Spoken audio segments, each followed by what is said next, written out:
Hello everyone, today I'm going to introduce the scientist Charles Darwin.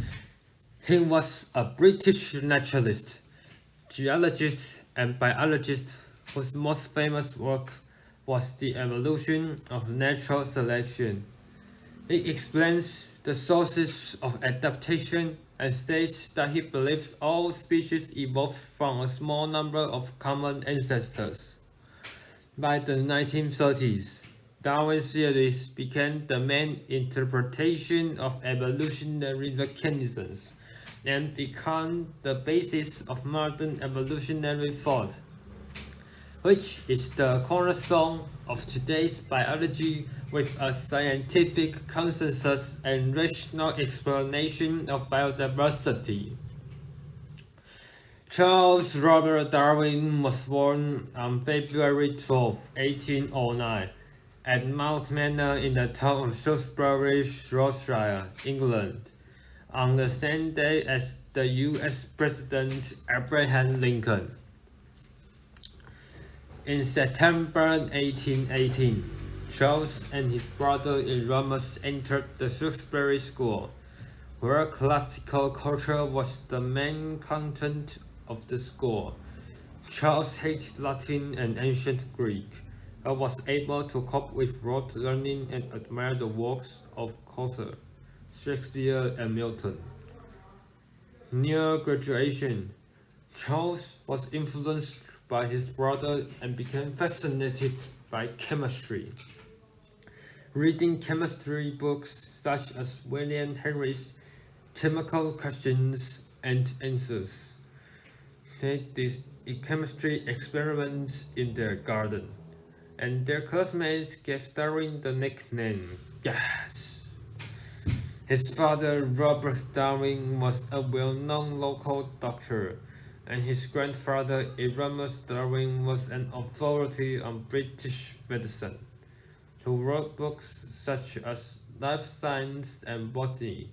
Erasmus believed that organisms had an intrinsic power to advance to advanced stages, and speculated that life originated in the sea, which had an important influence on future Darwin.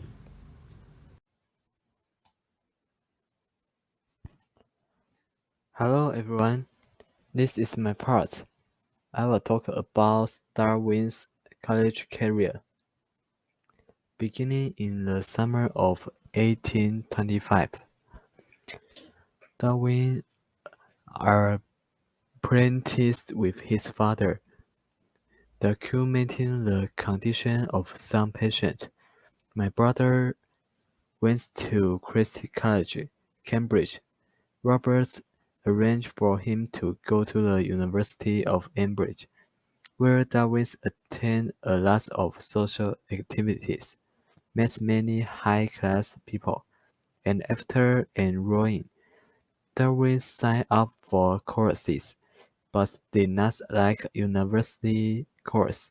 During his first summer, he toured the mountain with friends, recording his diary observation of local birds and learning how to make taxi birds.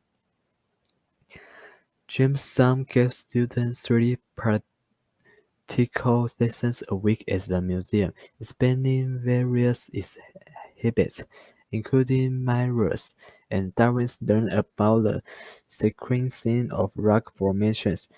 His frequented the museum to browse and make bird specimens.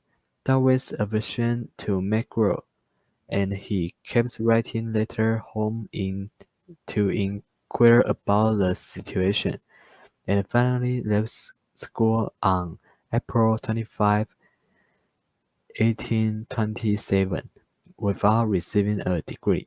He returned to his hometown in July.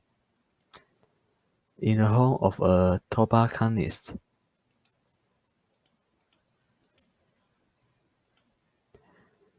he was in the company of some people who study hard.